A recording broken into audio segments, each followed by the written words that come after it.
విగ్రహాలు అనగానే మనం అందరం ఏమనుకుంటుంటే ఒక బొమ్మ పెట్టాలి, బొమ్మకు వర్షిప్ చేయాలంట. కానీ వాస్తవానికి ఏంటంటే నువ్వు దేవుడి కన్నా దేని ఎక్కువ ప్రేమిస్తావు అదే నీకు ఐడియల్ వర్షిప్. మనం ముందుకు వెళ్ళకపోవడానికి, ఎదగకపోవడానికి ఇది బంధకం ఏంటంటే కొంతమంది దేవుడితో గడపడం కన్నా తిరుగుట్లో గడుపుతారు, పనిలో గడుపుతారు.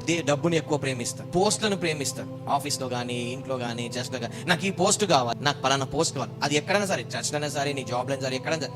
నేను ఆశించడం తప్పేం కాదు, దానికి అర్హతలు కూడా ఉండాలి. నువ్వు ఒక చర్చ్ లో ఎల్డర్ గా ఉండాలనుకున్నా మంచిదే, కానీ దానికి రూల్స్ ఉన్నాయి. ఏం రూల్స్ ఉన్నాయి? జగడం ఆడొద్దు, ఏకపత్ని గలవాడు ఉండాలి, నీ పిల్లల్ని ఫ్యామిలీని పోషించేవాడు ఉండాలి, నువ్వు ప్రార్థన రైతుడు ఉండాలి, నీతి న్యాయం, ఇవన్నీ రూల్స్ ఉన్నాయి. మనకి ఈ రూల్స్ పాటించాం కానీ మనకి ఇది కావాలి అంటాం. సో అది ఎక్కడైనా సరే, అంటే దేవుడి కన్నా నువ్వు ఎక్కువ హానరింగ్ ఎవరికైనా ఇస్తున్నావు అంటే నీ లైఫ్ లో అది ఐడియల్ వర్షిప్ కింద అవుతుంది. అది డబ్బే గానీ, ఉద్యోగమే గానీ, మినిస్ట్రీయే గానీ, పరిచర్య గానీ, ఏదైనా సరే దేవుడి కన్నా ఎక్కువ నీ లైఫ్ లో ఇంపార్టెన్స్ దేనికన్నా ఇస్తున్నావు అని అంటే అది ఖచ్చితంగా నీ జీవితంలో విగ్రహారాధన అవుతుంది.